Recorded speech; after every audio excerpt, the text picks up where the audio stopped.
Hello, how are you? My name is Jeffrey, and I am studying English as a foreign languages at the university. And in this video, I'm going to answer a couple of questions given by the professor in this subject. So let's start with the first question. How do you usually get your newspaper?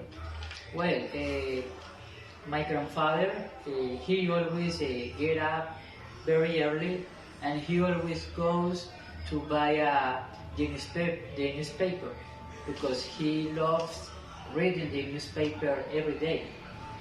And when he brings the newspaper, sometimes I take it and I start reading just a little bit, not very often, but I read it. Do you often read the newspaper? No, I don't read the newspaper very often. Sometimes I do, yeah, but not very often. I rarely do it because I spend my time reading other kinds or other types of articles, such as sport, such as food, something like that. Topics that are interesting for me.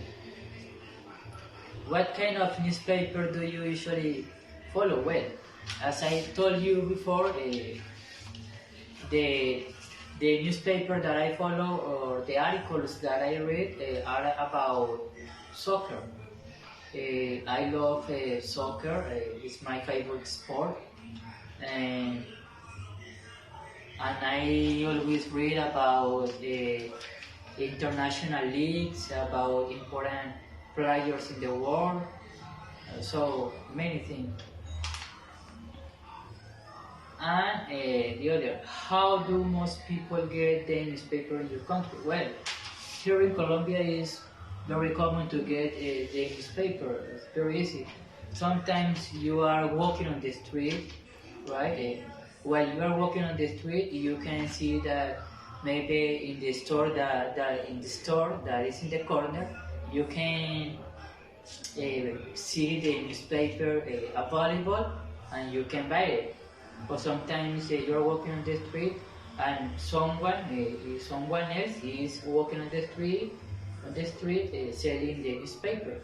So you get it and you can read it. Do you think international news is important?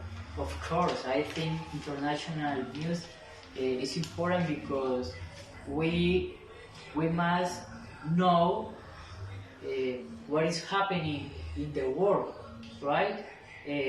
Nowadays we know that in the world are happening many tragedies, bad things, so we must know about that. We must know also about international news such as scientists, politicians, no, especially scientists, because due to the coronavirus and this pandemic that is affecting many people and is killing many people, millions of people in the world. We must know about scientists, about the vaccine, or about if there is any cure to stop this. So it's important to know about international news. Thank you so much. Thanks for watching.